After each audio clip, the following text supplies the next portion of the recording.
I have seen this screen more times than I care to imagine.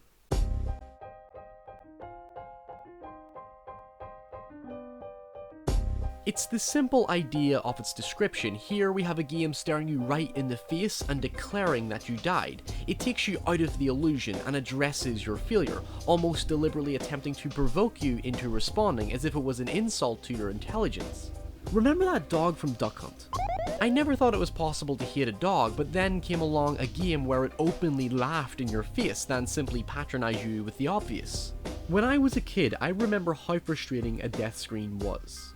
Certain games would unapologetically mock and spite you for failing at a game in both obvious and subtle ways, which would either lead to a defeatist attitude or invigorate your stubbornness to keep trying. In fact, in recent years, some games have resorted to more aggressive means of showcasing your death through pretty harsh animations that highlight your failure as a gamer.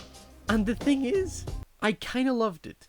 Having played so much Bloodborne and Dark Souls has fostered my nostalgia to reflect on games that truly taunted or even punished me when I died, so today I'm going to casually share a few experiences of my own. If you have your own examples or experiences, make sure to share them in the comments below because there are dozens to choose from. When I think of how punishing Dark Souls is, there is one game that comes to mind I never had the patience to ever complete. This was Fade to Black. Fade to Black was a science fiction adventure by Delphine Software, who were famous for developing Another World. It was the sequel to the 1992 cinematic platform Flashback, where you were tasked with escaping an alien ship that you were held captive aboard. The game was simply relentless in its difficulty, and it certainly wasn't helped by its awkward control scheme. It was a pretty straightforward game when you think about it. You go from room to room shooting enemies and avoiding traps and solving puzzles. But it wasn't hard to die. Simply by absorbing a few shots or taking a misstep landed you with some of the most terrifying and cruel death screens I have ever witnessed.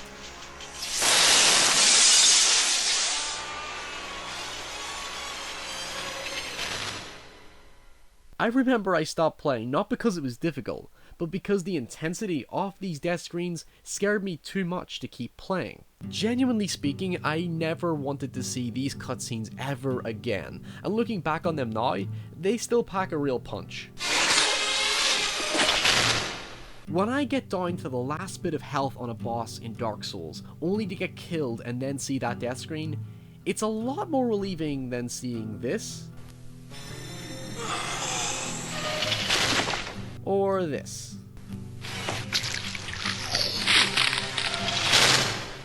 In fact, the only other game to scare me off from playing was getting killed by Dr. Salvador in Resident Evil 4. In that scenario, the transition from simply falling down dead to getting physically decapitated while still in-game made you feel powerless while you frantically fought with the controller. This was later carried on to Shinji Mikami's The Evil Within, which made you watch in anguish and horror as your poor actions lead to the character's painful demise.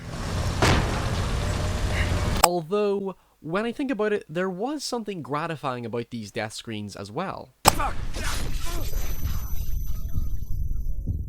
While they certainly acted as a means to punish your character for your own mistakes, animated death sequences helped elevate the experience of many games to retain their emotional overtone. It doesn't even have to be a horror game. In the Tomb Raider reboot, getting this death perpetuates the brutal nature of survival whilst also serving as a cautionary reminder not to let it happen again. The use of violence and harrowing images makes us feel the weight of our actions and failures to avoid the same consequences in the future.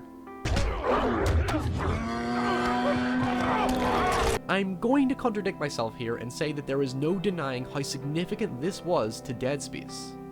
The death screen in Dead Space was such a natural transition to retain the horror of your encounter even after you lost control of the character. That feeling of hopelessness you get as you watch poor Isaac Clarke get barbarically torn apart in such an agonizing fashion made you feel some level of guilt for your failure. But aside from guilt, the fatalities in Mortal Kombat feel more like a shameless taunt to the player to do better next time. Openly mocking your loss would fuel your determination, thus a death screen that actually feels more encouraging and motivating to the player.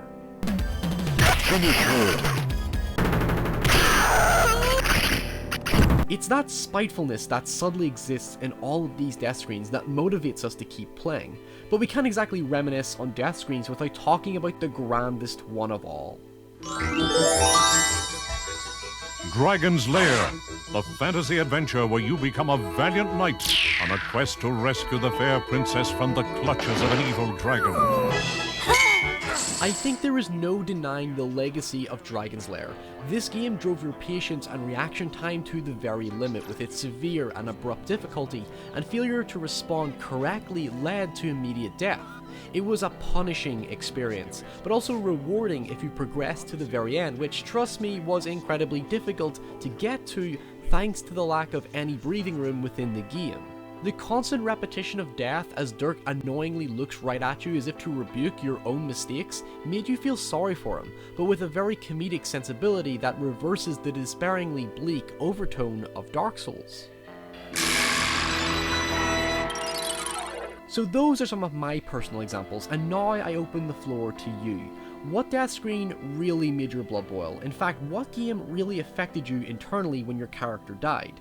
And on the topic of death and violence in video games, what do you think of this little game?